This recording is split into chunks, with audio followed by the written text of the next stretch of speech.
After studying drama in Paris, Kristin Scott Thomas landed her first film role in the singer Prince's 1986 film, Under the Cherry Moon. Since then, she's established herself as a kind of epitome of British restraint in films like Four Weddings and a Funeral, Angels and Insects, and A Handful of Dust. But it is her role in The English Patient that is bringing her extraordinary attention, earned her a Golden Globe nomination, a probable Oscar, and praise from film critics like Janet Maslin of the New York Times, who said, "The English Patient sets off sparks with the grand entrance of Katharine, played by Kristin Scott Thomas, in a great career-altering change of pace." Joining me now, Kristin Scott Thomas. Welcome. With that introduction. Let me just jump right into the movie itself. So, you read the book where? When did you first read this book? In Romania. You're making a film in Romania? I was making a film in Romania, a film with a very interesting director called Lucian Pantelier. Yes. I didn't know if you've seen The Oak. That was a really great film. Anyway, I was making that film there, and desperate for sort of all things exotic and warm and sort of, I don't know, opposite to Romanian. And I read this book and got to the end and was so devastated at having no more pages to turn that I just went back to the beginning, and I did this 3 times. You read it? I read it 3 times, cover to cover, yeah. And Katharine said what to you? Katharine said, you know, Katharine wasn't really why I loved it so much. Why I loved it so much was the imagery and it was really Hannah and Kip. Yeah, that affair. Yeah. Because Katharine in the book, I find she's sort of ghostly and not she's really more there. seductive and more something else in the film. But no, she has a really strong passion and really sort of, what's the word? She's really vibrant in the book, but she's not really there, or perhaps I didn't see her. Maybe it was on purpose. I don't know. Then why were you desperate to play her? Well, because then I read the screenplay, and what Anthony had done in his adaptation was to make it's more like a brother or a sister to the book rather than an adaptation of it, because he has altered things in it, and he brought out from the dark, he brought out from the sort of dream world Katharine Clifton, and that suddenly she was there, you know, on the page with you, and that's what I must do in this film, because I just wanted to be part of it. I didn't know you know how I could possibly be involved in this film, because I wasn't right for Hannah. You know, what could I do? And then there was Katharine. Tell me about Katharine, though, because we're going to see you as Katharine. How did you see her, and how did you change as you began to prepare for the role? That's such a difficult question for me to answer, because these things I saw Katharine. I don't know how I changed at all. I don't know how I got to where all I seemed to be doing, as far as I was concerned, was saying the words. And saying the words in the right environment, with the right clothes, with the right person answering me, and the right person pushing me onto the stage. Yeah. It was as simple as that. There was quite a long process of actually getting to the first day of shooting, like the things I read out. I read a bit about the desert, not much, you know, a bit about women exploring the desert and women of that period and things. And I just felt I wanted to play someone who was who just opened up, who was just open and assured and confident and sunny and up. Yeah. And wanted everything. And wanted everything. That's the only thing I have in common with her, I think. You want everything? I think so. Do you? Well, you try. I think most people do, don't they? They just don't admit it. But you've got most of it, don't you? You have a marriage, you have 2 kids. I have a lot You've of got a things role that has catapulted you to where you'd like to be. Yeah, and I've got lots more things to do. When you look at the performance on the screen, what do you see? It's very odd when I look at the performance on the screen, because I have a memory. You know, I have my own film in my head of what we did when we were there. I think it happens every time you make a movie. It's like this, and you know, I can remember sitting on top of a dune with the crew around me, and then saying the words and acting out the scene and all these things. And then suddenly I'm seeing the same thing on the screen with this other woman in the way, you know, this sort of blonde thing. You know, that's my place. She should get out. The film Why do you think this film has captured such, other than performance and other than good direction? I mean, Janet Maslin and all the film critics I hear unanimously, when we looked at films for 1996, selected it #1. I just think that it's a story. The book was the same. Well, the book did it for me anyway. There was something so intimate about the writing, and through the writing that became the screenplay, and that became what we say to each other, i.e. the action that's happening on the screen. And I think that it touches everybody. There isn't one person, I don't know, maybe there is, but yeah.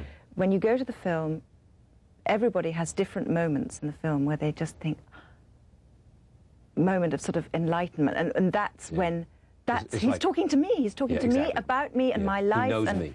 And there's he something knows my sort of, experience, or his experiences. Yeah, just sort of intimate, but that just sort of applies to everybody. It's extraordinary, the subject, and then of course it's so beautiful. And I think we really need that kind of beauty to be reminded about how it has almost an epic quality because of the small, intimate story set against this larger background of the desert and the war. Roll tape. Here is a clip from The English Patient.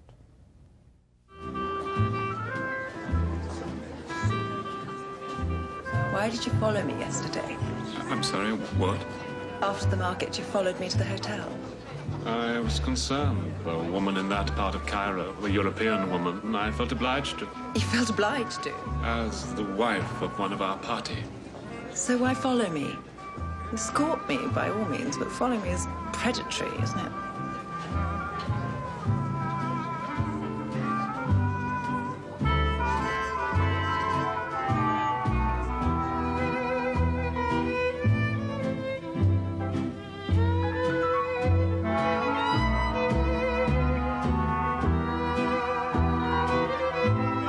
We were talking about this attraction between these two people while we were watching that.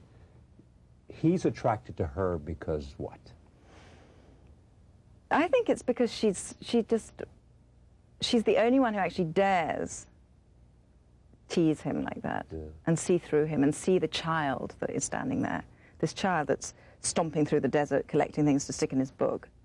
And I think that he just can't resist. I think he's probably a terrible playboy when he gets to Cairo. I mean, this I get from the book, that he hung around in bars and things like this. And this woman who is so unattainable because she's married to somebody else, because she's sort of glamorous and comes from England where everything's sort of organized and and in the end, an act of betrayal for her is unacceptable. That's why she can't. I think it's more than unacceptable. It's unimaginable. Yeah, it's just she just cannot. She's physically incapable of coping with it. I think she just feels completely. She's the sort of person who would always be able to find her center and find her balance, and then this thing that happens to her, and she gets irresistibly drawn to this man, sets her off balance, and she just can't bear it. I think. And the love for her husband is something that is so strong and has been there forever. She's always known this man. Would every woman like to be pursued the way he pursued her? Does every woman love the fact that someone is quite willing to risk everything and is quite mad I don't about talk her? About every woman. Okay, but are you? Oh, I mean, is that such a romantic it's a notion that fantasy of overwhelmed all of us? I think it's this idea of being rescued from the sort of boring, mundane world and being taken away to other places is someone who says, "I want to take you away from every day." It's we write songs about it, we make movies about it. I think it must be quite deeply.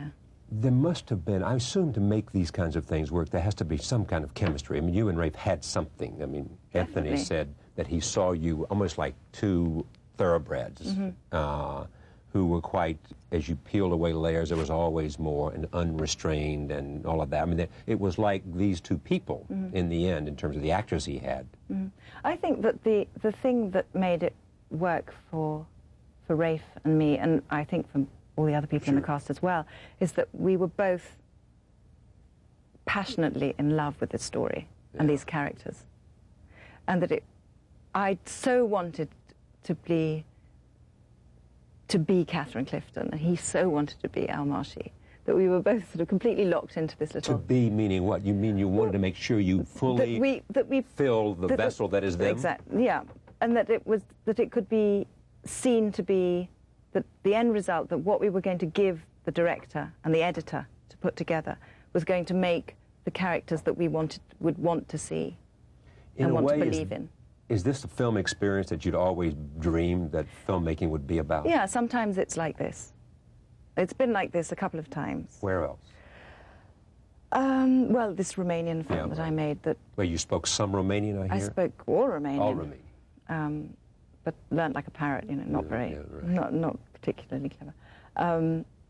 And I think also in Angels and Insects there were some times like that we just felt that the piece was just flying, and it's to do with the director, and it's to do with your partners, and how much you all want to do the same thing, and how much you are prepared to tell the story as honestly as you can. Here's another scene, English Patient. Take a look.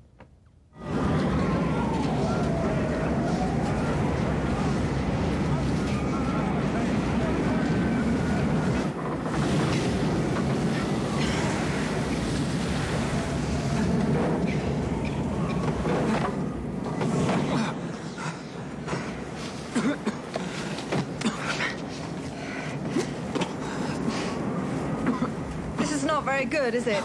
No. Will we be all right? Yes. Yes. Absolutely. Yes is a comfort. Absolutely is not. That scene, what was funny about it? Well, this was a scene that we did for the audition, and I remember sitting there on this sort of bench thing in this office and starting off the scene saying, "This isn't very good, is it?" And Ralph goes to me, "It is, you're doing fine." And I was so angry. Yeah. Because, you know, I'd obviously called him out. Because I was doing the scene. I was acting, you know, this isn't very good, is it? And he thought that I was being insecure about, you know, what I was doing. And so I felt that he must have thought that it wasn't very good, very complicated. But I called him out. What, he was reassuring you? Yeah, or he was whether reassuring me or something terrible. Yeah. She represents freedom, we'd said. You know, she really does represent somebody who... I think she represents freedom simply because she's so sure of her own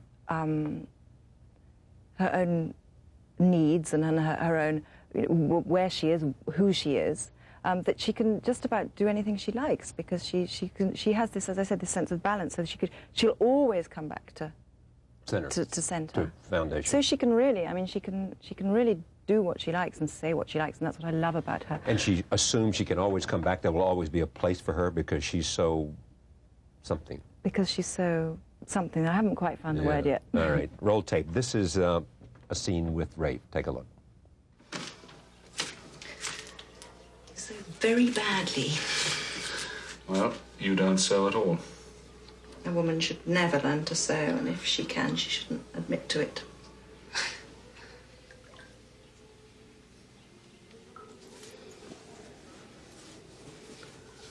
Close your eyes. Makes it harder still.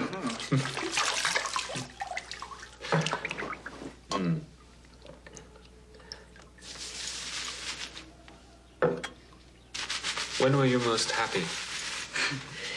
Now. And when were you least happy? Now.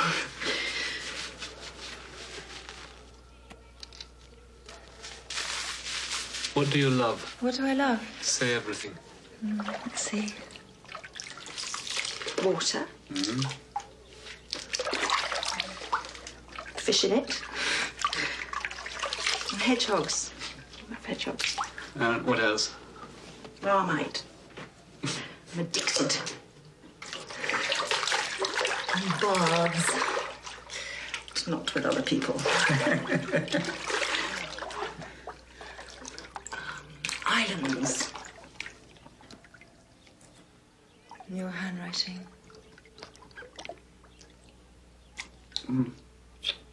Go on all day. Go on all day. About you a little bit. When you, growing up in England, knew that you wanted to be an actress when? Well, it sounds awful, but I mean, I can't, I've always wanted to be an actress. I can't think of a time when I didn't want to be an actress. I don't know, I suppose it's just showing off. Really? I don't know. Maybe was it somebody on the screen that you said, that's who I want to be and that's what I want to do? And I don't know. I really don't know. I mean, I was brought up on sort of TV and, you know, and terrible sitcoms about children running away from home with getting horses and I don't know. And all this sort of thing seemed so wonderful. And you know, I was always, as a child, I used to write stories about other people the whole time. So I don't know, maybe I was just... You had an imagination. I had a bit of an imagination, yeah. And then you leave when you're 17 or 18 to go to Paris. Yeah. Which people say to me often, what a brave thing to do. And I think actually it was rather a cowardly thing to do. It was because you had been rejected some way that well, you... I had wanted to be an actress, never really dared tell anybody about it, never really dared admit to wanting to be an actress. And then I'd managed to get myself into a drama school where I was doing a teaching course. And I was miserable. I didn't want to be a teacher at all, but I'd managed to persuade them that I did, and so they gave me this place, and I was just miserable there. And it was so difficult for me to be amongst all these people who were actually trying to become actors, and I just thought, no, I can't be here anymore, and so I went off to Paris to sort of sulk, and then I just stayed. And what was the break? You got married, you had 2 kids. Well, I got married 10 years ago this year, yeah. But I think my first big break was, well, it was when Prince found me for... How did he find you? Well, that was because he was making a film in the south of France, and he was casting to find young girls to play the kind of young girls. And I turned up, and... You had the look. And, yeah, I had the look that he wanted. And he said, well, have you considered, would you like to read for the lead? And I said, well, yeah. Of course I am. So I did, and that was that. And suddenly I was being whisked off to the south of France in limousines and having manicures and things. I'd never even stayed in a hotel before I did that. So it was all very, very new. And you were, what, 20? I was 22 or something like this, 22, 23, something like that. Have you stayed friends with him? Yeah. Really? Yeah. And you've gone through all the sort of permutations in his life? Well, I haven't a clue. I don't know what to call him. I've just I just sort of what grunt. What is his name today? I kind of grunt when I say, you know, on the phone. Yeah. But you became friends and stayed friends? Yeah. And what was next? After that was A Handful of Dust. Then I had a bit of a lull because I went to Los Angeles and tried to sort of see whether I wanted to stay in Los Angeles, and at that time I didn't. And I came back to Europe to sort of start from scratch. But I started from scratch, but with this experience of having made having played a leading role in a big American picture, which was Under the Cherry Moon. And so I knew basically how to do my job, the rules, if you like. And so then I made A Handful of Dust, and that was my first. I would say it was my first really. Time when I really had to sort of work hard at acting. Work hard at acting. Well, that sounds awful, isn't it? Yeah. Well, I just had to think more, you know. It was just hard. It was difficult. Really good fun. You said once, I don't think of myself as very intelligent. I don't think of myself as very articulate, which is exactly the image of you now. Sorry? Smart, savvy, and then you said, I'm not that at all, you know. There is about you a sort of extraordinary, but not just, ambition, almost like Katharine, to do everything. Yet at the same time, there's something else there. I mean, ambition is not all of it for you. I think it depends what you call ambition. I mean, there's an ambition to be an important actress. Yeah. There's also an ambition to be someone who stays at home and looks after the children. And, you know, I mean, there's just two things that and it's all a question of keeping them in balance and sort of juggling. I mean, I'm a juggler. I'm not really an actress. Do you think this kind of success somehow is better when it comes for you the way it does? I mean, this obviously is yes, exactly. This is a late-changing experience. I mean, you're 35, 36, 37, somewhere, you know, and this is a late for the kind of stardom you and I are going to have, or having, or experiencing. Is it better? I mean, are you happy that it sort of took Well, the thing is that now pace that I it have, did? you know, well, whichever way. I mean, whichever way it would have been, I would have always thought it might have been better the other way. Yeah. Because that's the way we are. You know, we're all human. But I'm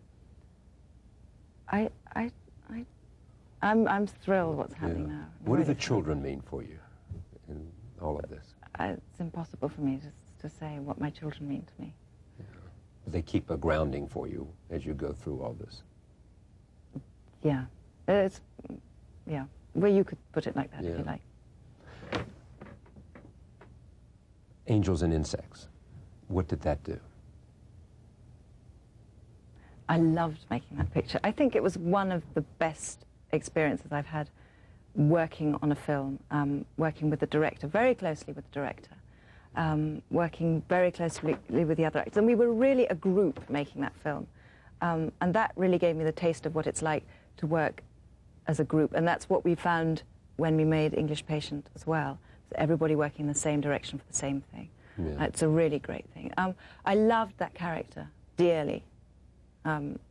She's one of my favorite characters. Because I love Antonia Byatt's world. I love her universe, sort of dark and detailed, and these the strange things that she writes about, like the wrists and all these things that I found again in Michael Ondaatje's writing. There's sort of this interest with odd parts of the body and strange imagery that I really love that.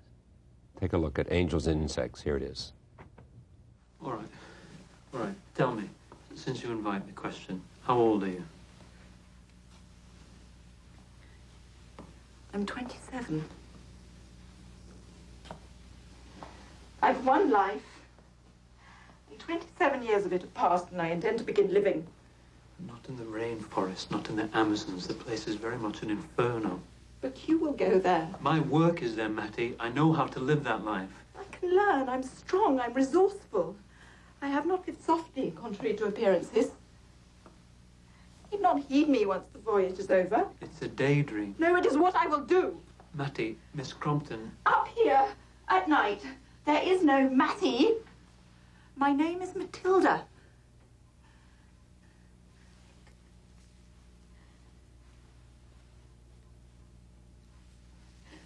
Look at me. I haven't looked at you.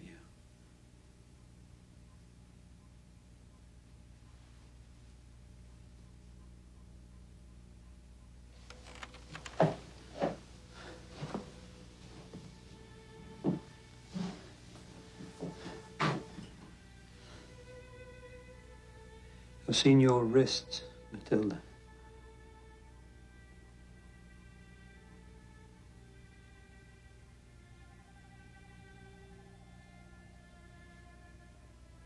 I only wanted you to see me.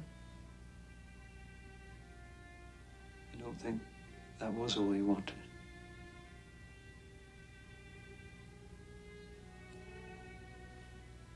Shall I stay here? Or shall I go back now?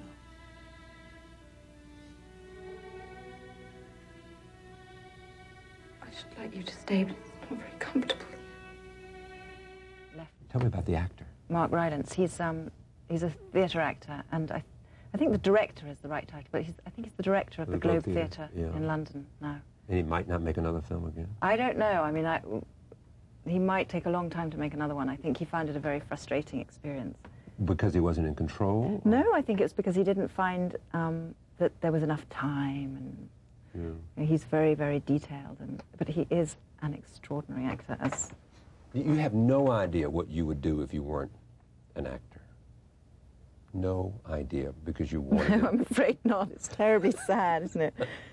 I think the more I work on films, the more I love it, and the more I think if I had to stop being an actress for X, Z reasons, I would like to do something in film. I'd love to be an editor. I think that's where it all happens, actually. For many of them, it does, in the edit room. This is 4 Weddings and a Funeral. Most people, as you know what I'm going to say, can't comprehend why your character and the performance you gave didn't make you inevitable the one to be chosen. Here's a film. Oh, my name's Fiona. I'm Gerald. What do you do? I'm training to be a priest. Good Lord. Do you do weddings? No, not yet. I will, though, of course. Jolly nerve-wracking. Yes. Rather like the first time one has sex. Well, I suppose so. They're rather less messy, of course, and far less call for condoms.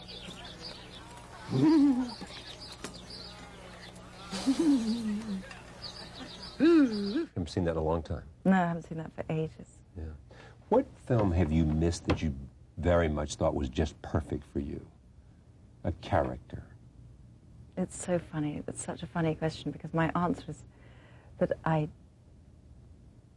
the ones you miss, you just forget them very quickly. Yeah. So there's no obvious.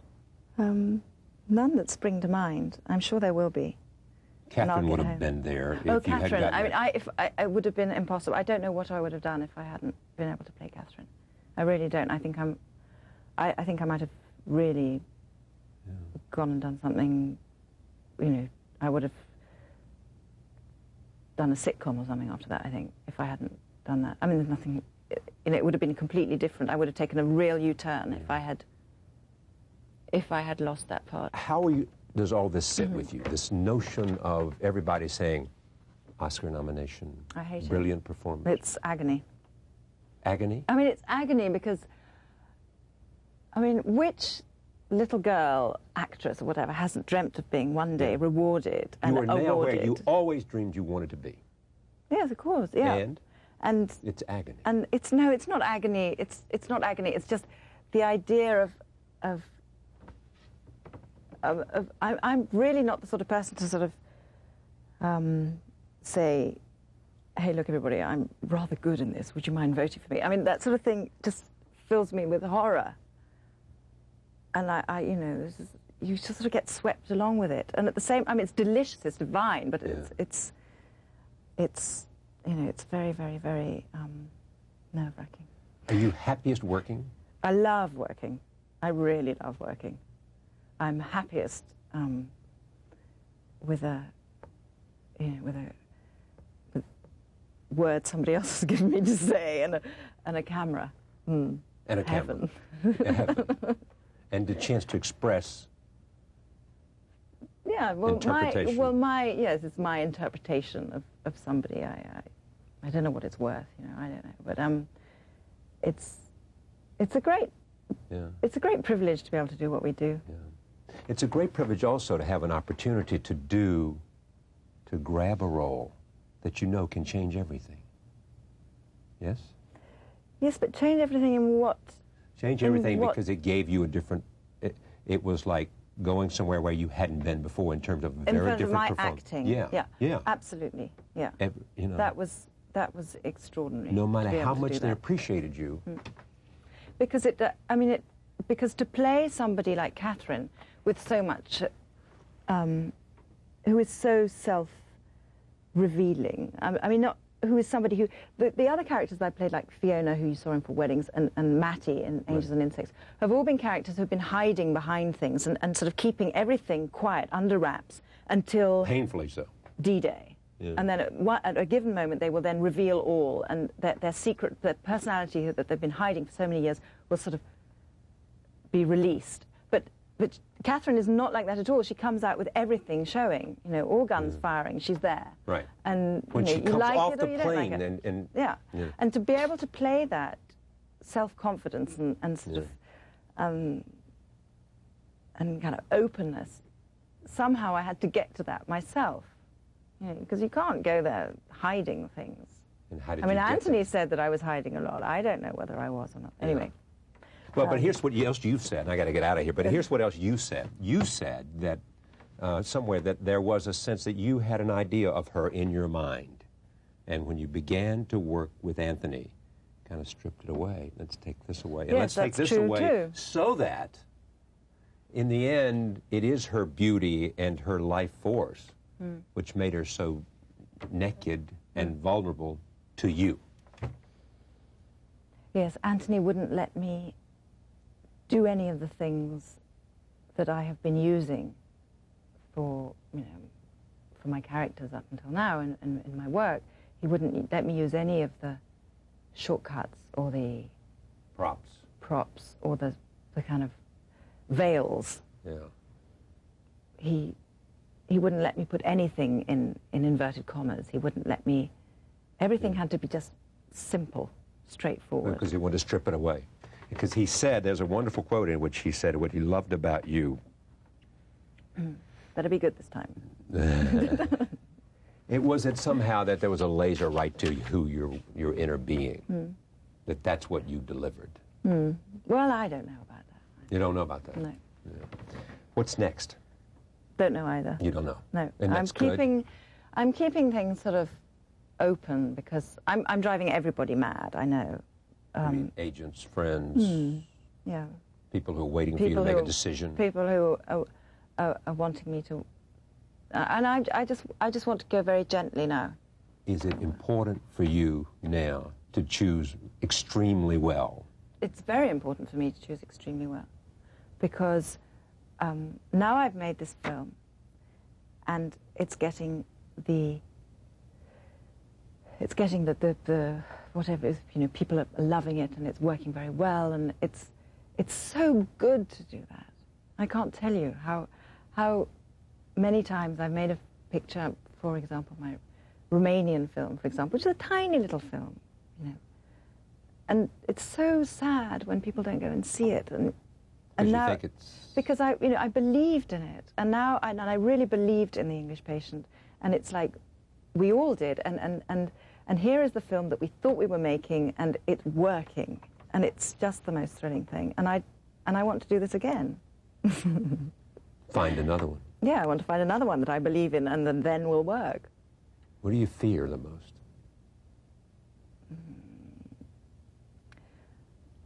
Sort of, I fear,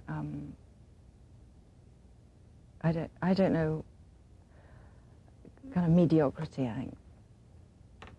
But, you know, that's, even admitting that is pretty dangerous, I think. Because the bar is higher now. Because the bar's higher and... yeah. More is expected. More's expected, and more's expected by other people, more's expected by myself, Yeah. from myself, whatever. Yeah. You demand more of yourself, they demand more of you.